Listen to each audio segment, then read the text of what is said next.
अस्सलाम वालेकुम नाजरीन, फ़रीहा रिव्यूज़ में खुश आमदीद। ड्रामा सीरियल बिस्मिल में जब मूसा को पता चला कि डैड ने दूसरी शादी कर ली तो वो हैरान हो जाता है कि ऐसा कैसे हो सकता है, उसे तो यकीन ही नहीं आता। तो कीर साहब तो कहते हैं कि मुझसे गलती हो गई, मुझे माफ़ कर दो। मूसा को तो बहुत गुस्सा आया, मेरी माँ में ऐसी क्या कमी थी जो आपको ये सब करना पड़ा। मूसा नाराज़ होकर अपने कमरे में चला जाता है। आज रेहान भी बहुत दुखी हुई। तो कीर साहब तो आज भी अपनी ही फ़िक्र करते हैं कि अगर मूसा को कुछ हो गया तो हम क्या करेंगे, लिहाजा तुम्हें पर्दा डालना चाहिए था, ये हमारा आपस का मामला था, तुमने मूसा को खामखा इसमें घसीट लिया।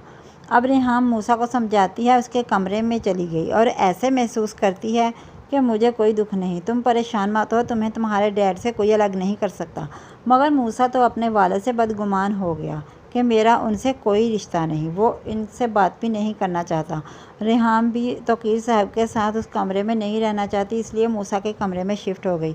जब मूसा को पता चला कि ये सब कुछ करने वाली कोई और नहीं बल्कि मासूमा है, वो तो हक्का बक्का रह गया। वो अपने डैड को माफ़ नहीं कर सकता क्योंकि वह अपनी वालदा की आंखों में आंसू बर्दाश्त नहीं कर सकता।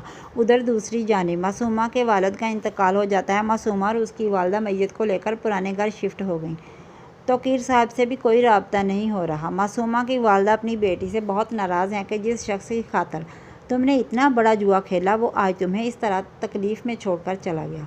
वो तुम्हारा बाप तुम्हारी ज़िद की भींट चढ़ गया। मगर मासूमा तो बदला लेना चाहती है। वो अपनी माँ से कहती है कि मेरा तो एक ही अज़म है, जान के बदले जान। अब मासूमा तौकीर साहब की फ़ैमिली में से किसी की जान लेना चाहती है, तभी उसे सुकून मिलेगा। उधर रेहान भी मूसा से अपना दुख शेयर करती है कि तुम्हारा बाप अपनी वर्थ मेरे लिए खो चुका है। लेकिन मूसा भी फैसला कर ही लेता है कि मैं उस लड़की को उनकी ज़िंदगी से निकाल कर ही दम लूँगा। तौकीर साहब ऑफ़िस चले जाते हैं तो मूसा भी उनके पीछे ऑफ़िस चला जाता है।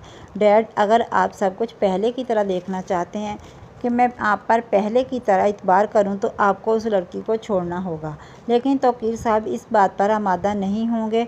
मूसा गुस्से में आ जाता है और पिस्टल लेकर मासूमा के घर चला जाता है। ज़ुहैब भी वहीं पर मौजूद था। उसने मूसा को रोकने की बहुत कोशिश की मगर मूसा ना रुका। घर में दाखिल होकर मासूमा के सर पर पिस्टल रख देता है। मासूमा तो बहुत डर जाती है। ज़ुहैब ही होता है जो उसे मूसा से बचाने में उसकी मदद करेगा। तो नाज़रीन, इसके मुतालिक आपकी क्या राय है, कमेंट्स करके ज़रूर बताएं। अगर वीडियो अच्छी लगे तो वीडियो को लाइक, चैनल को सब्सक्राइब ज़रूर करें।